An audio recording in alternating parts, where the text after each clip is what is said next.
Hello. All right. So good morning once again, ladies and gentlemen. I am happy to be here, and I'm happy to be chairing this session, the first set of presentations for today's session. And I am happy to invite my presenters.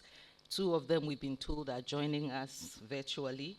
So I am going to present them, introduce them, and the one who is here in person will come up and sit with me. My first presenter is Rico Bergemann. I hope I presented the name right. He's from IDinsight, sorry. So it's Rico Bergemann, IDinsight, and Terry Muthahhari. So they are both from IDinsight. Rico and Terry are from IDinsight, and they'll be presenting on women in gig platform driving, descriptive evidence from India and Indonesia. My second presenter is Victor Kolo. He's from the Institute for Work and Family Integration. He'll be presenting on empowering women, domestic workers, qualitative investigation on the impact of DFS and women's economic empowerment in Nigeria. My third presenter,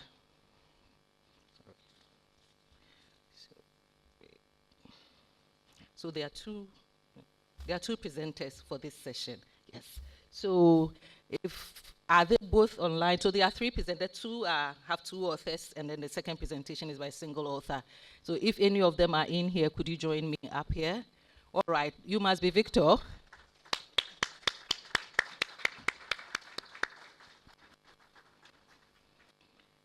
So at this time, I am going to invite Rico and Terry for their presentation.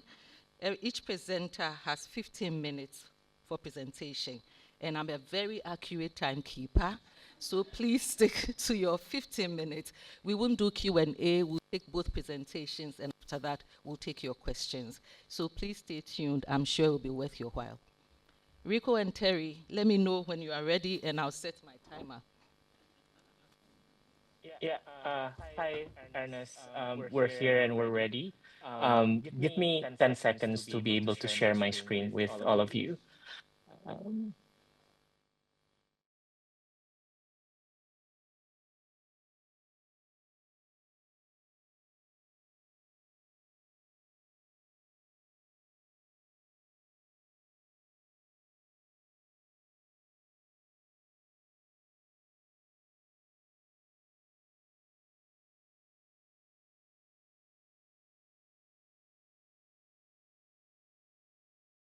can you all see my screen now?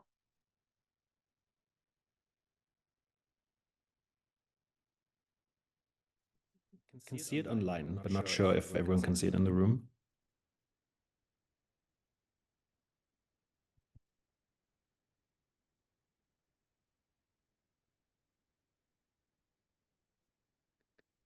Ernestina, could someone confirm if the screen is visible?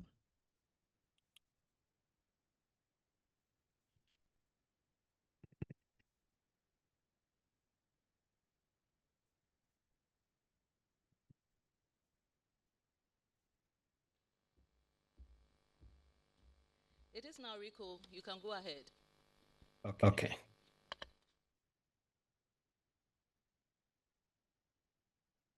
Okay. I hope I'm audible as I'm not able to see the Zoom interface. Okay, no, we're fine. Give me a second. All right. Hi, everyone. My name is Terry Muthahhari. You can all call me Terry. I'm joining from Jakarta, Indonesia. I'm a manager at IDinsight.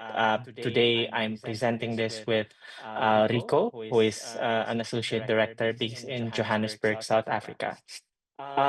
Just a little bit of introduction about IDinsight. So we are a global research advisory and data analytics organization. We have been helping various stakeholders from government, private entities, and also philanthropies across regions. Given the time limitation, if you have any questions about our work, want to get to know us even further, feel free to reach out to me and Rico. So the presentation today would be about our descriptive study in India and Indonesia about the phenomenon of digital labor platforms. And I think it's important for me to be able to to acknowledge the previous studies on women on gig work platform and the existing body of knowledge. So there are two important insights from the previous studies that we can learn. Number one, there is an opportunity of digital labor platforms for women because it is the platform works offers flexibility for women. However, in the current literatures, there is a limited rigorous empirical evidence about the experience of female gig work in the platforms in comparison to their male counterpart. And in the past research also have limitations in terms of small and also unrepresentative samples. What I want to highlight in these slides is that from previous research, we know that despite the promise of flexibility, platform work also oftentimes mirror the gender equalities that we found in conventional work. So for instance, women still experience barriers to participate in platform work because they're limited access to capitals to secure motorcycle if they want to do two-wheeler delivery work through these platforms. Most importantly, I think the third point here is that even if in scenarios where women are able to participate in digital platform work, usually structural issues still persist. So for instance, women are unable to optimally work in the platform during peak hours because they need to bear the burden of domestic responsibilities in comparison of less domestic responsibilities of their male counterparts. Against this backdrop, we are aiming to contribute to this body of knowledge by conducting a large-scale descriptive study and to be able to precisely compare the experience of male and female drivers in gig work platform.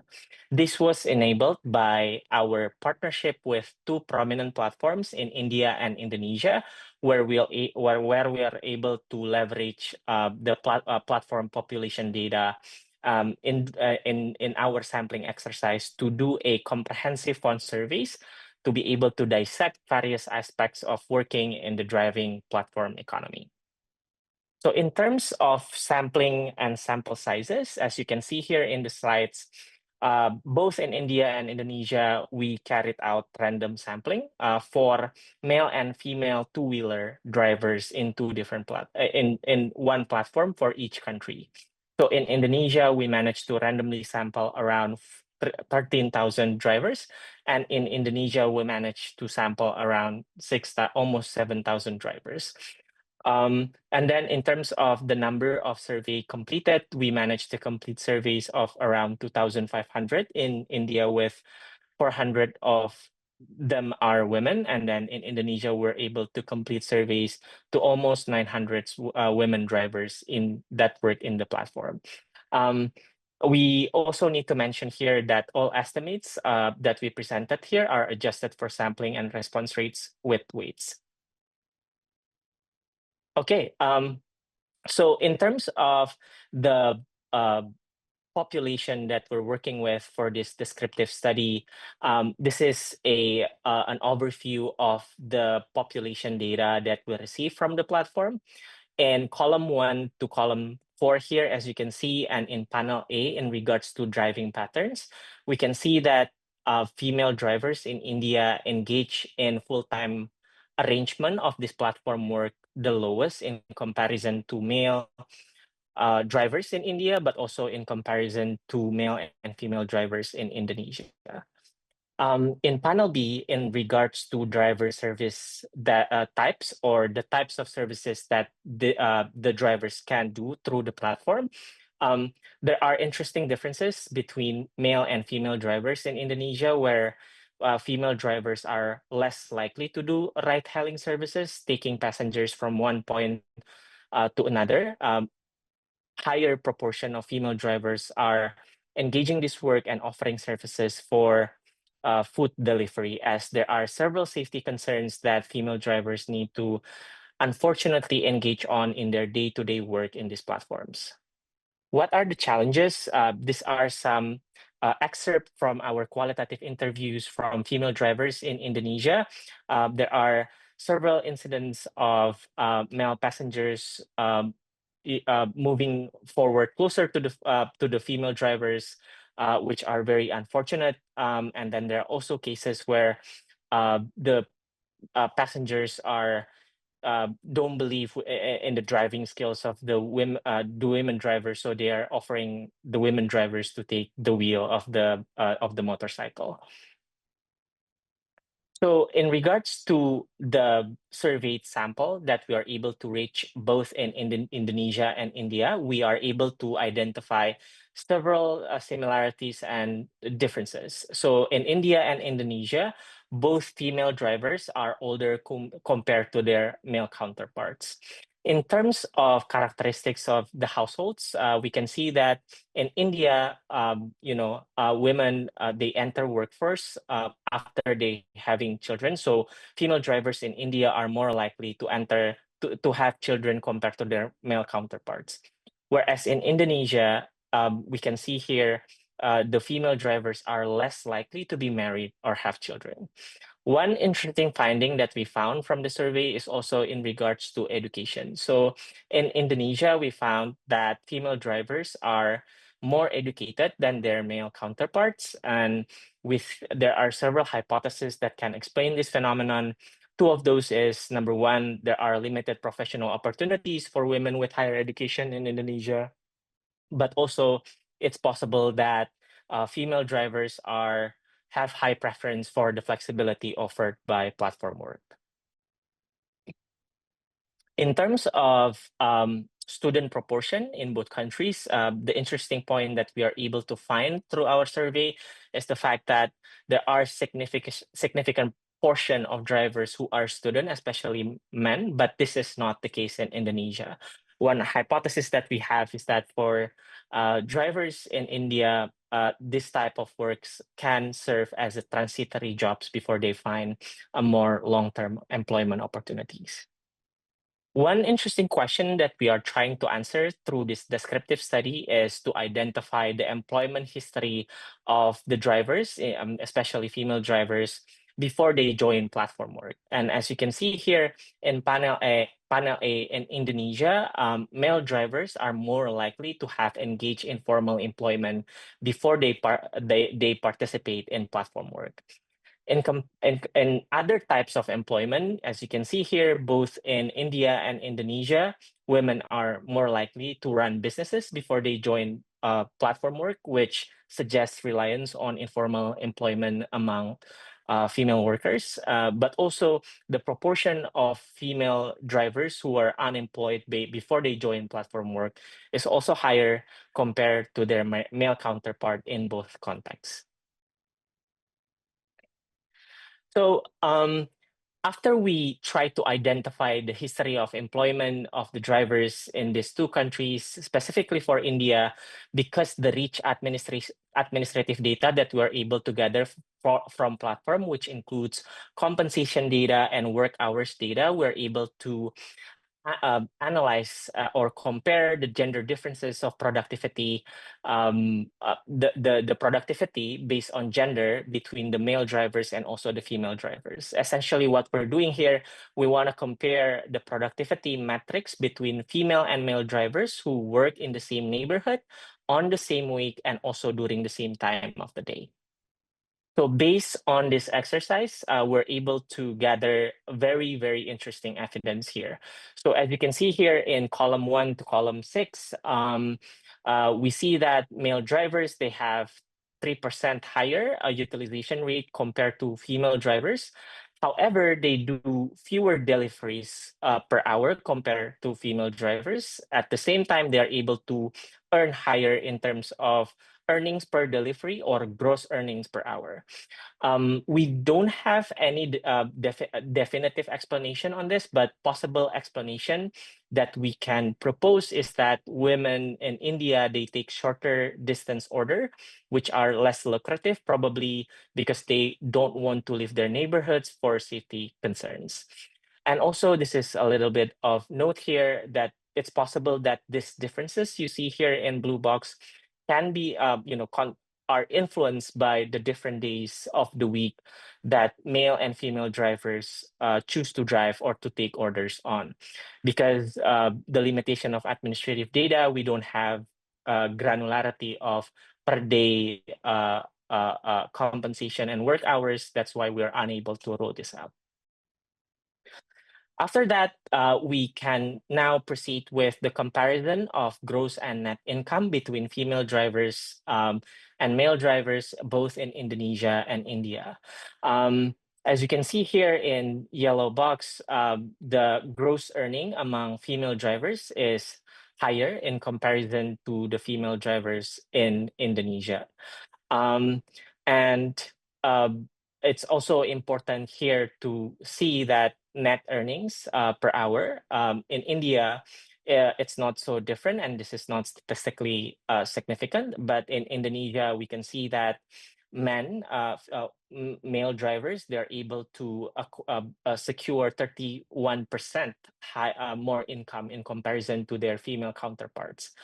So several hypotheses that we have for this is that number one, as you can see here in the green boxes, female drivers to be able to secure the motorcycle that they use for the platform work, they are entering a borrowing terms that are not preferable to them because they have less because they have a poorer credit history compared to male drivers.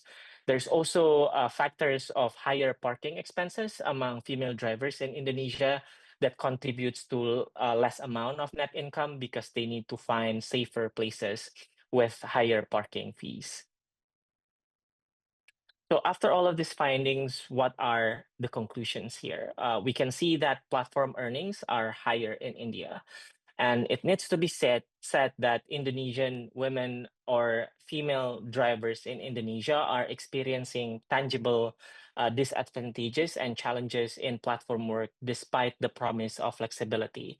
So just to highlight several points here, there are self-reported cases of customer discrimination is higher in Indonesia compared to India. The female drivers in Indonesia also reported more unsafe situations compared to in India. And there are also reported cases of respect by customers in Indonesia compared to India. Last but not least, so in our survey in India and Indonesia, after we asked the female drivers about their experience and their earnings on the platform, we tried to ask female drivers on suggestions that they would like to propose to the platforms to improve their experience when they're working on the platform. So the first theme of suggestions is to improve safety. The first one is to be able to implement smaller driving radius to avoid driving in unfamiliar areas. However, as pointed out here in the slide, this may also reduce gross earnings between genders if shorter distance order are more profitable. So in Indonesia, there are 55% of female drivers that reported this, and 22% in India suggested this as one of the solutions. And there are also other solutions such as assign female passengers to only female drivers. Mainly, this is in Indonesia of around 55% of female drivers that we surveyed. And both in India and Indonesia are demanding or suggesting more facilities for women drivers to be able to safely wait for orders in female-friendly waiting areas.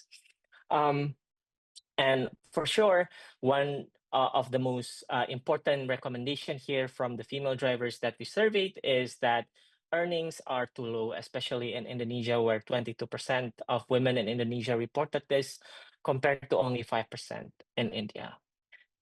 All right. I think that's all. That's almost 15 minutes done from us at IDinsight. Thank you.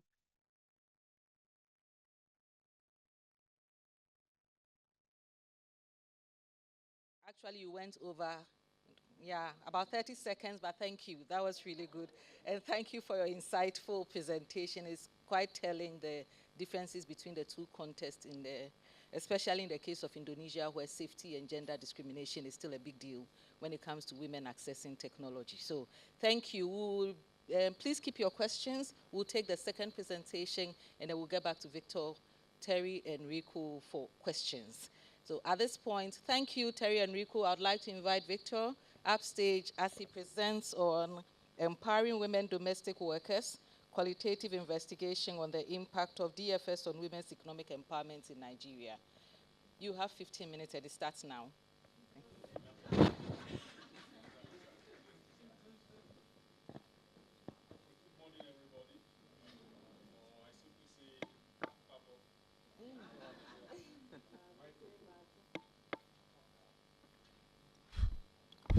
All right. So my name is Victor Kolo, and I'm making this presentation on behalf of colleagues at the Institute for Work and Family Integration and our collaborators at the Lagos Business School of the Pan-Atlantic University. This qualitative investigation into the impact of DFS on women economic empowerment was generously funded by BRAC, and we appreciate them for their generosity. Yes, so this is the presentation outline. Let's go to the next slide, please, because of time. So by way of conceptual clarification, domestic work simply refers to work that is performed in households or for a group of households. And then a domestic worker is any person who is in an employment relationship within household settings. And so we may want to also ask, who then is a woman domestic worker?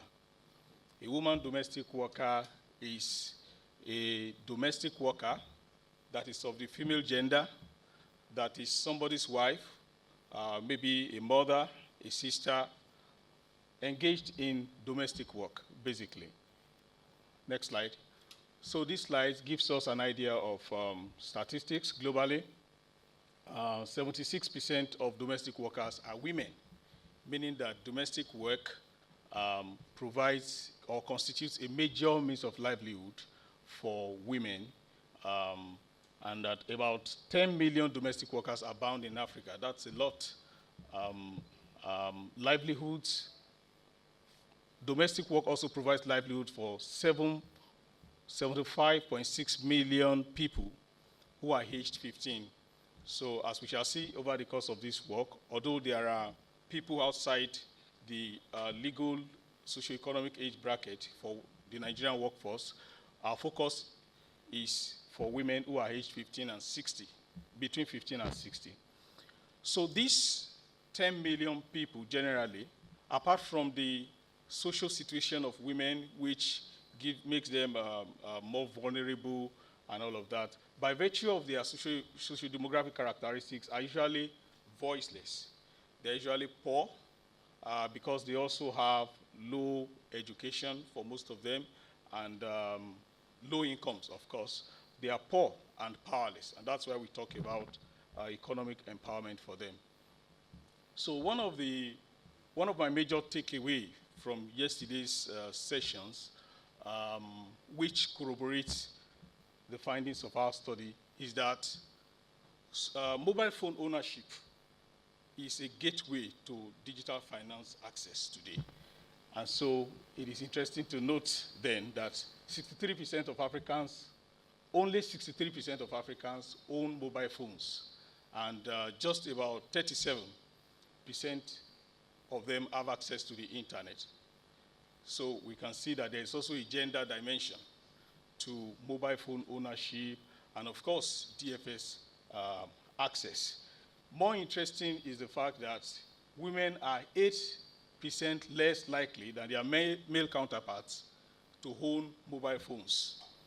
So we talked about the gender norms yesterday and how women who are believed to be properties, okay, can also own a property like a mobile phone. All right, next slide, please. So it is based on this that this study sought to investigate the mechanisms by which DFS can economically empower women, and not just women, but women domestic workers who contribute so much to national productivity, directly or indirectly, but are on the fringe of society. They are under-rewarded, they are exploited, some of them are abused, and all of that. So these are the research questions. I think we just proceed to the next slide. Now, methodology. The design of this study was exploratory in nature, and it's a purely qualitative study. 40 in-depth interviews were conducted with women domestic workers who met the following criteria for inclusion. The study was carried out in the southwest of Nigeria. The south of Nigeria is the place we generally know as Yoruba land, including the notorious Lagos. Yeah, so that's the southwest of Nigeria. So this study was carried out in urban centers, precisely state capitals where you have higher number of women domestic workers. And so you see the figures there. The interesting thing about southwest Nigeria is the fact that although we talk about patriarchy, we found that patriarchy is actually a matter of degree. It is more concentrated in certain social contexts, sociocultural contexts than others. In southwestern Nigeria, the Yorubas are the most educated group in Nigeria. And then the issue of dual ownership for household income is also very, very high. You find Yoruba women in the market. They own houses. Some of them are millionaires, some are industrialists, and all of that. So women actually, engage in productive workforce. They are part of Nigeria's productive workforce in the southwest of Nigeria, unlike some other regions where, women are usually restricted to the domestic sphere and all of that. Okay, so next slide. These are some of the selected socio-demographic characteristics of our study participants. I just want to mention that we find that people at the lower age group constitute the bulk of women domestic workers that were engaged for this study, followed by people aged 40 to 49. And these are the different types of domestic work arrangement that was found. Next slide, please. Next slide, please. Yes, so the analysis of qualitative data elicited from this study identified three major themes by which dimension we're able to establish a nexus between phone ownership, DFS access, and women economic empowerment. We actually proposed a model which will be seen in the next slide. The model has been published, and I think it's also available on the BRAC website. So the first theme that emerged from our analysis is about financial privacy and independence. We were able to establish that this is a very important component of women economic empowerment. And we see the first excerpt there talking about if my money is in the account, no one will know. Okay, that's about financial privacy. And that also helps decision making about what to do with the money. And then the second excerpt is talking about seeing my own money in my own account gives me joy and a sense of independence. So this is also on a light note about mental health. Money enhances the mental health of women. So, and everybody, not just women. So we may call it vitamin M, vitamin money. All right. So, and then the next theme is about confidence, financial confidence and agency. And then we see somebody talking about mobile money in the online bank. Mobile money among the women domestic workers, because they are not all that educated, is called the online bank. So you say, in the online bank, I know my money is in a safe place. Nothing can happen to it.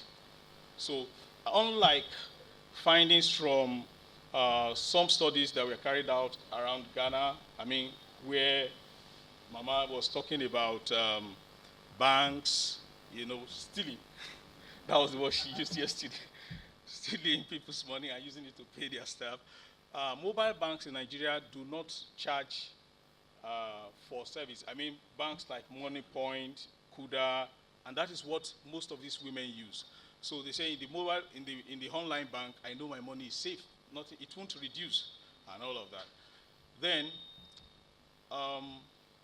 this second person is saying, I can make payment through transfers for goods and services. So the interesting thing about this is that in Nigeria today, most ATM banks do not have money. They don't dispense cash. So we now, I don't know what the situation is in Ghana, but we resort to POS where people pay. They pay so much, and that is a kind of leakage that undermines their economic power. But when they do this transfer, remember they are mostly in the urban areas, and so the infrastructure is fairly available in terms of internet and the rest. So, but when they make this, it saves them from paying the POS. Next slide, please. And so this last but not the least theme is about financial security. The first excerpt there is the report of one of the interviewees who did not have a personal account prior to this study. She didn't have a personal account, and somebody had to pay her remuneration into someone else's account. But the other person did not give her the money at the end of the day. So, but now that she has a personal account, she's able to get the money directly into her own account. And then finally, the second excerpt is saying, if my money is in the bank, I know that it is in a safe place. Nothing can happen to it except I go and touch it. This is about control. About control. Thank you. Next slide. So beyond the directly financial or economic empowerment, we were also able to find that mobile phone ownership, especially when supported by internet access, is able to enhance the kind of skill, the kind of capacity that women domestic workers are able to deploy in carrying out their work. Some of them are able to learn new skills of stain remover. Washing, cleaning is one of the major things that women domestic workers do. So they were able to acquire new skills, new methods of doing things, maybe through YouTube and the rest, for some of them that are really curious to learn. And then this is also about somebody who is better able to, it's about the ease of life, able to transfer money to our children in the university through the online bank. Next slide. So this is the model that we were able to come up with. It establishes the nexus between mobile phone ownership, digital finance, access, and then women economic empowerment.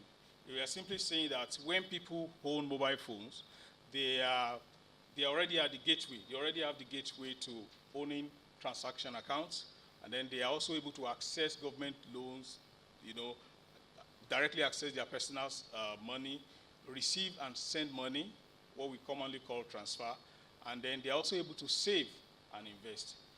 It must be noted that for most of these women, maybe by virtue of their socio-demographic category, they may not have the capacity to use all of these services. And that is where the issue of financial coaching, DFS coaching may also come in, as we'll be talking about when we get to the policy. And then so the argument is that when we're able to access DFS, empowerment becomes guaranteed. And these four dimensions constitute our concept of women economic empowerment: security, financial independence, financial privacy, and financial agency. Next slide, please. So on the policy implication, I'm happy to announce that the Nigerian government in March this year, I think they passed a bill on protecting women domestic workers, because these are also a kind of endangered species. I mentioned some of the abuses, exploitation, and all of those things. However, that bill did not address the issue of digital financial inclusion. So it is important to formalize women domestic work using the ILO and then women in economic women in informal economy, globalizing and organizing models. They have models, to support digital financial inclusion. So it's good to look into that. And then I already mentioned financial coaching. This is part of the DFS literacy and then cybersecurity protections that we talked about earlier. So it is also good to explore public-private partnership strategies to encourage mobile phone ownership. Empowerment is not a gift that you give to somebody. We said it yesterday, but we can reduce the bottlenecks to mobile phone ownership among these women. And then finally, to make it more inclusive, there's the need to invest in ICT infrastructure, especially in the rural areas, DFS, fintech, research, and programming. Thank you very much. This is my conclusion.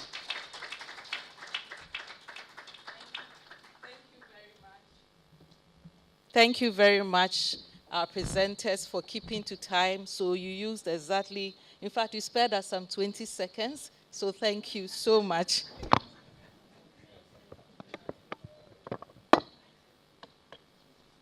So thank you, Victor, for your insightful presentation. Terry and Rico online, can they hear me? Thank you. So Yes. thank you. What we have sought to do in this session is to explore work that is being done that tells us how digital financial or digital technology is presenting new opportunities for women's labor participation, and to also unravel emerging challenges, particularly around women, ensuring women's safety. And I believe that the two presentations have done some justice to this. In the first presentation, it was refreshing to know that in their sample, there were at least about 30% of women that were taking advantage of digital platforms to enter into the labor force or transition from one part of the labor force to the other. So with this, we are going to open up the session for question and answers. We want to, now that we know what is happening, we want some actionable steps moving on from here, because we don't want just a group of women to, only a particular sector or population of women to enjoy the digital platform. We may end up reinforcing inequalities even among women folk, because we know that not all women are not a homogeneous group, and not all women have access to digital technologies. And even when they do, they are also heightening socio-cultural or socio-economic challenges or barriers that they have to scale to be able to use them. So while we are happy to know from both studies that women are taking advantage of mobile phone ownership and internet and digital platforms, we also want to leave here thinking about how this can be equitably spread or distributed among all the populations of women. So would like our conversations to consider these. But for now, we want to ask some questions. We want to allow for questions for our presenters. Once you are up, please tell us your name and your organization. We'd want to keep a record of participants that are asking questions. So I'll start with Professor Peter Quartier. His hand is up. We'll take 3 questions and then allow the presenters to answer, then we'll do another round. Thank you, Prof. Thank you very much. Good morning to you all. Good morning. I'm happy to see, talking about women empowerment, how Ernestina has been empowered. The young MA student I knew has now become a big woman. Yeah, my question goes to Victor. You know, in qualitative studies, you speak about saturation point. Basically, to do with your sample size, you speak about saturation point. However, I see that in Lagos, you sampled only 10 people. The population of Lagos is 16 to 20 million. So I'm just concerned about your sampling, the coverage of your study. I don't know why you limited your sample to just 10 in Lagos, and you were able to draw inferences from that, yes. But nevertheless, I think you have a very interesting study, except that your sampling is something I'm not too convinced. Perhaps you can explain to us why you have such a limited sample size. Thank you. Thank you so much, Prof.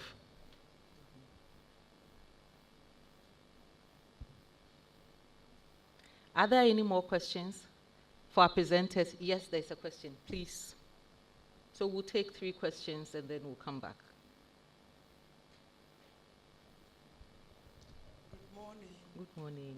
I'll take this opportunity again to thank the presenters. Would you kindly mention your My name and name where? is Lydia Sasu with Development Action Association. We are working in rural areas. My question goes to Professor Aite. She presented so much on how they do the research. And I would like to know whether he talked about the reflection or how when they do the research, how it reflects.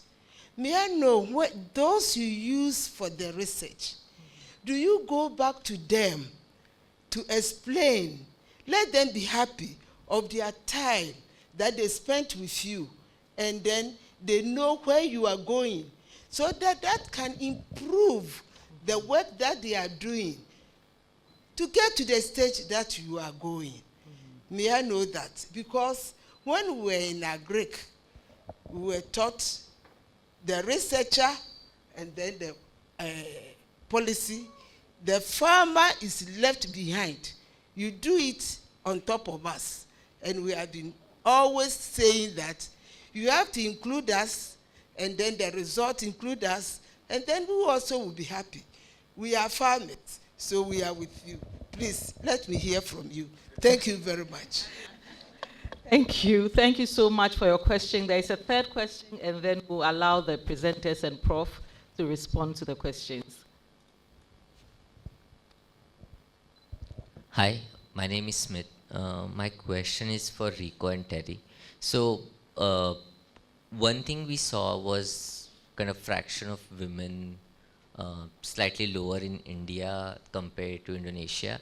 So, in your conclusion, when you say kind of, you see the people responding, reporting better work environment for women, is that the extrinsic margin difference is like selection effect that is affecting your results or not? Just would like to know more.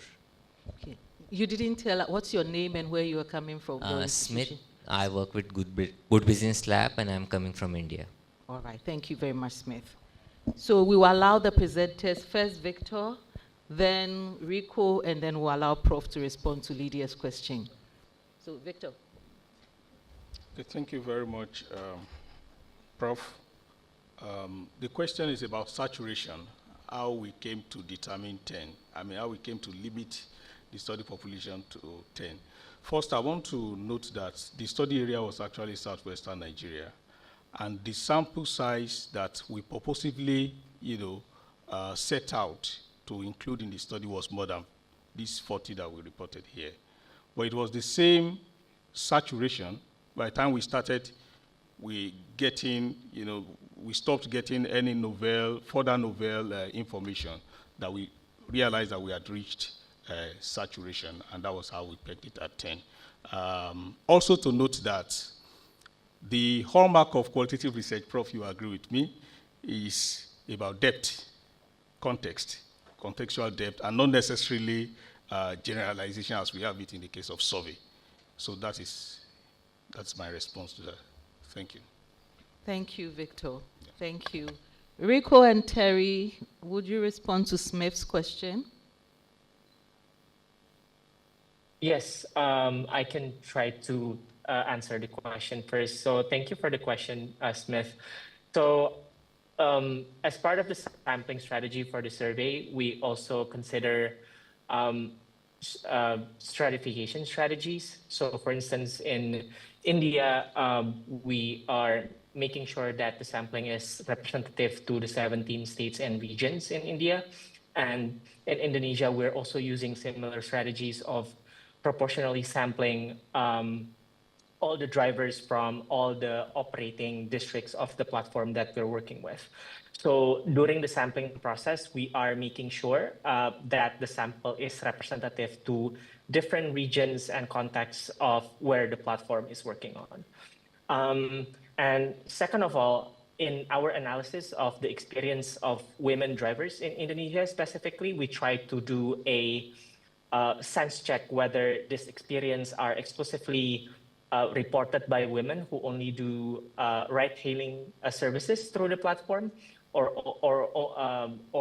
you know, there is differences between women who do only ride-hailing and women who do only food delivery services.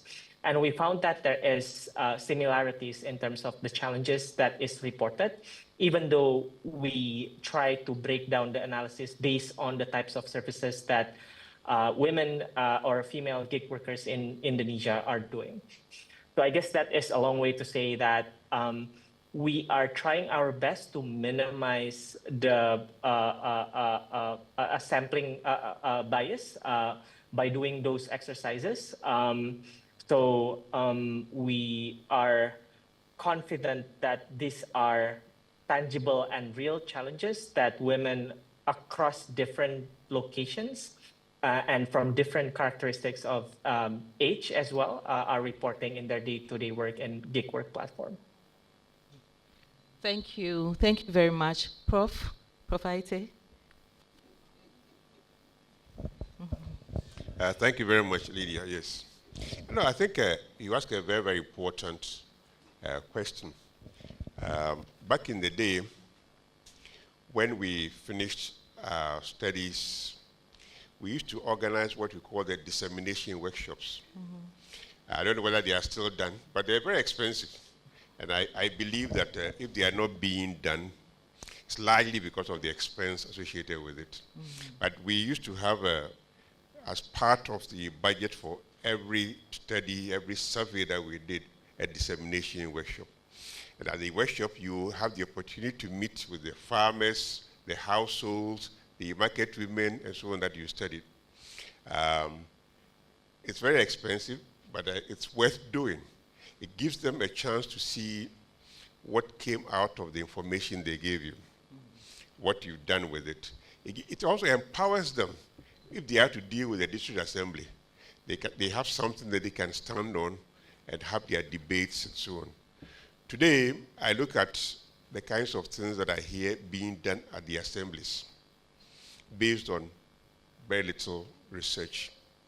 It would be very good to see our researchers link up with their respondents, link up with those studied, and link up with local government entities and so on, to ensure that whatever is taking place, whether in agriculture, in health, in education, in infrastructure development, there is something that is driven by the research that has been done in the area. You're from Agric, or you work with Agric? You work with Agric, yeah. So you saw many of these things done. Yes, I know Afara, yes. Yeah. Excellent.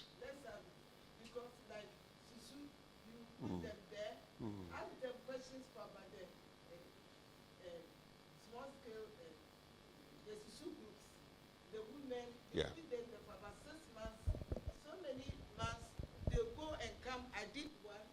With FAO, you go and come, and you get the result, and at the end, you put them in. And it's something that I'm always making sure that if you use me, you put me in. Thank you. That's woman power right there. Thank you so much. And we will take the next set of questions. Yes, there's a hand here. Please mention your name and your organization. My name is Miracle Ndego from University of Ghana, Biomedical Engineering. Okay. I wanted to ask, I thank them so much for their presentation.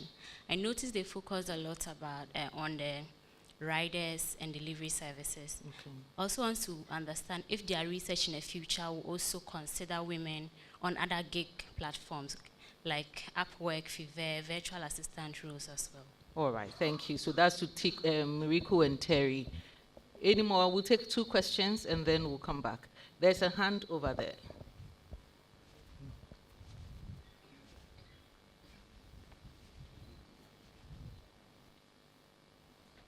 Thank you very much. Yeah, thank you very much. My name is Alex Amwa.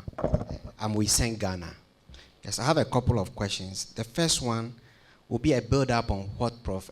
Aite said regarding the sample size allocation. He tried to find out how you got to a saturation point. Oh, so that's Prof. Korte. Yeah, Prof. Korte, yes. Okay. So I want to find out how you did the allocation to the various states. Mm-hmm.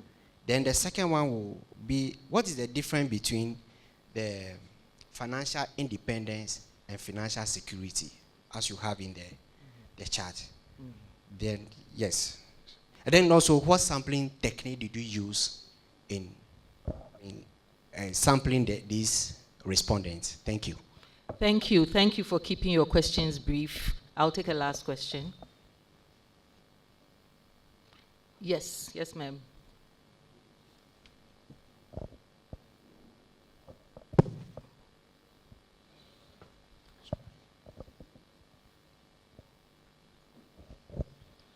My name is Sylvia, Social Ghana Enterprise. Sylvia. Jere. Jere, okay. Yes. Please go ahead. My question is, how do I ensure my own personal bias does not reflect in my research? Okay, so who would you ask this to? Which of the presenters is it going to? Anyone can. All right, okay. So I believe in their responses to the other questions, they will touch on this. And we also have some questions we want to ask. Oh, okay, let me allow them to answer, and then I'll start with the next round. So, Victor, do you want to answer your questions, and then? Yes. So, thank you very much. You didn't mention your name. Who? But I think Alex. Yes, Alex. Okay, okay. So, the question about allocation of study participants, I want to begin by noting that qualitative research uses non-probability sampling techniques, okay? So, meaning that participants are not given fair chances of being selected, okay? It is unlike quantitative research, where you have formulae for determining sample size and the rest. Qualitative is a lot flexible and gives room for your creativity, your discretion as a researcher, because it's assumed that you are an expert, you know. And okay, so on the specific methods of determining the sample, that's the study participants, we used a combination of purposive, snowballing, and we also did some convenience sampling, you know, considering security and other exigencies. You know what the state of affairs is in Nigeria. All right. So then, on financial independence and agency, financial independence is majorly about autonomy. You know, autonomy not further. I mean, autonomy which further undermines the role of patriarchy in limiting these women. Okay, especially in the area of decision. Decision is very, very key. And then for financial agency is about financial security. So yeah, there are 2 dimensions to it. One is about the safety of the money that is saved in the bank, that is kept in the bank. And then the other is more long-term than that one. They have a sense of security. You know, jokingly I talked about mental health. You have your money in the bank, your vitamin M in the bank, and then it's giving you joy, like the participant said. I hope that answers your question. All right, thank you. Thank you. Rico and Terry, there was a question for you. Yeah, I can take those 2 questions. The first one was around the focus on 2-wheeler delivery platforms and whether we consider other types of platforms in the future.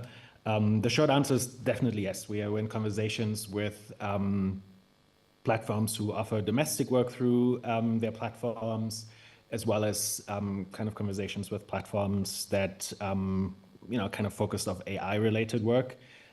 So there's definitely interest and scope, including, kind of specifically targeting platforms that also have a higher share of women on their platforms, both within IDinsight's research, but we're also in a current wave of sub-granting to other researchers, where we have also received a bunch of interesting proposals that have a strong gender lens, including on platforms that are not delivery platforms. And then on the second question, I think Sylvia asked about personal bias reflecting in our own research. I mean, I think in any research, this remains a risk that I think researchers constantly need to be mindful of. I think some of the strategies that we're using to address this, one is triangulation wherever possible between quantitative, qualitative, but on the quantitative side also, we had access to administrative data from the platform, so looking both at administrative data and the survey data. The second, I guess, is having multiple researchers involved in the analysis. And within this also having, in all our studies, teammates from the countries that the research was being conducted in, involved in analysis. And then I guess the last point I would make is, especially with qualitative research, to try and preserve as much as possible the voice and original kind of words of the participants as we kind of share the results or analyze the results. So those would be kind of a couple of strategies that aim to minimize at least the risk of personal bias affecting the interpretation of results. Thank you very much. I have been notified that our time is up, but I want to use my microphone privileges to ask a question that for both presenters, since this session or this whole workshop or conference is about empowering women, I know your studies are, Rico and Terry said they were purely descriptive, so maybe there'll be another level of analysis, and yours is also very exploratory, but could you show us in your small sample size and that of Terry and Rico how this access to digital platform is empowering these women? In what ways are the empowerments manifesting? Is the autonomy in decision-making at home? Are they engaging in public decision-making? How is this changing their lives? Because beyond the beauty of seeing that they are accessing these services, we want to see what this is doing to them. So if you could just spend a few minutes to tell us, and yours is an in-depth, so maybe you know how this is empowering these women and how it's manifesting. Secondly, I want to ask the power or the role, what would be the role of mentoring or coaching for these women who are experiencing this novel way of participation in the labor market? Did you find out that beyond the other barriers that they have or other ways that they can maximize this, did you find the role or the role of mentoring in making this all the more easier and profitable for the women? So these two questions. Any one of you can go first.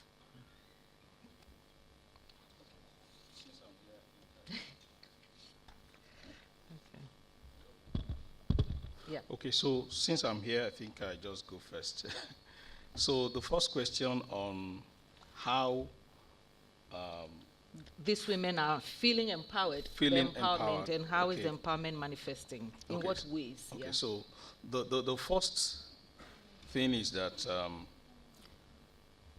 there's usually this tension about technology acceptance in our society. I think the bulk of African society, and considering the level of education of most of these women, they ordinarily would have phobia for this.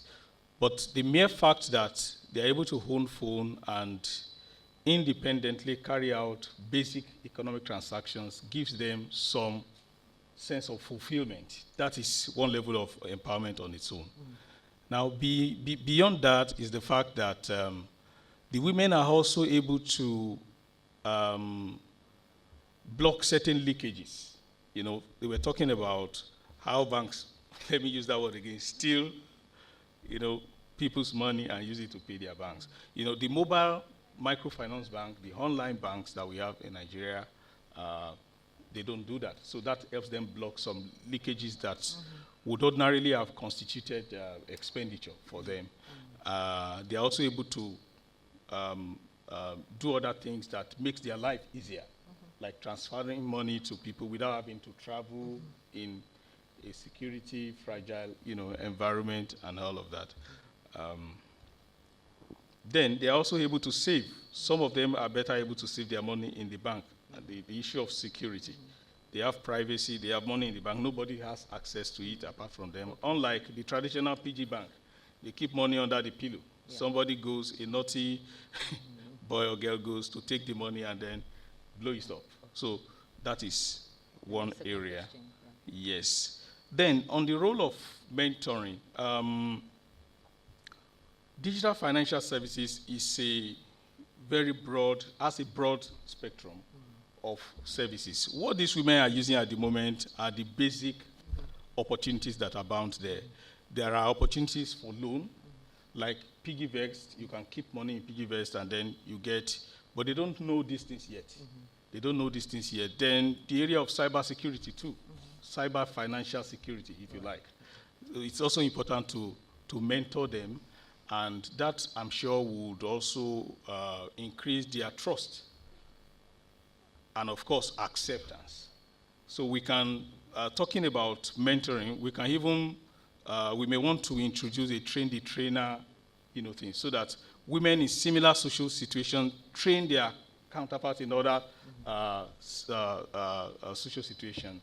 And finally, I want to just note that this study on women domestic workers has findings that are also, that may be applicable to other aspects of the informal economy. Right. Thank you. Thank you so much, Victor. Terry and Rico, quickly. Yeah, maybe I can jump in. So for the empowerment question, I think there are two indicators of empowerment that we can see from the participation of women in digital platform work. Number one, our descriptive evidence in India and Indonesia pinpoints to the fact that these types of jobs offer women alternative employment rather in informal sector, because many of them are still coming from unemployment situation. So these new employment opportunities are enabling women to be able to have additional income for their families, and juggling between domestic responsibilities and trying to find additional income. The second thing is that this is not part of our presentation today, but there's also this digital platform enables women greater access to financial inclusion in terms of access to digital money and also access to bank accounts, because these are needed today for their day-to-day transactions in this platform work. For last questions about mentoring, I think, and from the evidence that we found in Indonesia, mentoring on the ground between female drivers are happening through collectives. So female drivers who just join platform work are able to learn about the challenges and strategies on, driving in this platform, because they are able to receive mentoring from other experienced female drivers in their local collectives. I think Rico will have something more to add here. Rico, feel free. Yeah, thanks, Terry. Maybe just to add on the empowering question, I think 2 points. One is, especially on delivery platforms, these platforms are extremely male dominated. So, there's this kind of small percentage of women entering this kind of work and type of income or livelihoods in itself is already challenging a lot of kind of gender stereotypes and gender norms. It was very interesting to see that for the women participating on these platforms, families in general have been very supportive of women doing this work. The other thing I would say from the qualitative insights, I think women mentioned that they appreciated not having a boss and that they're kind of their own boss and have that flexibility also in kind of determining when they are comfortable to work, when they have time to work, etc., to do this according to their own terms rather than kind of following a fixed schedule. And then on the role of mentoring, maybe one thing to add, and it echoes what Terry said, but I think one of the kind of takeaways that we had is in terms of increasing participation of women in the digital platform, having some sort of buddy system with women who are already on platforms to kind of encourage and recruit women from their social network to also enter the gig economy might be a way to kind of lower that entry bar, so to say, of entering the digital economy. Thank you very much. We would like to say a very big thank you to our presenters, Rico, Bergemann, and Terry Muthahhari. We want to say thank you to Victor Kolo for your insightful presentations and for responding to our questions as best as you could.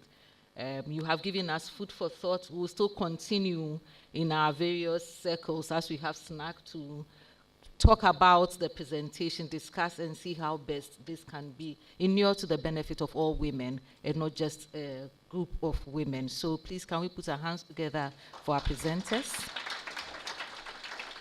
And would like to thank you all for being such engaging guest participants and for your questions. Thank you all. I think we have earned our snack break.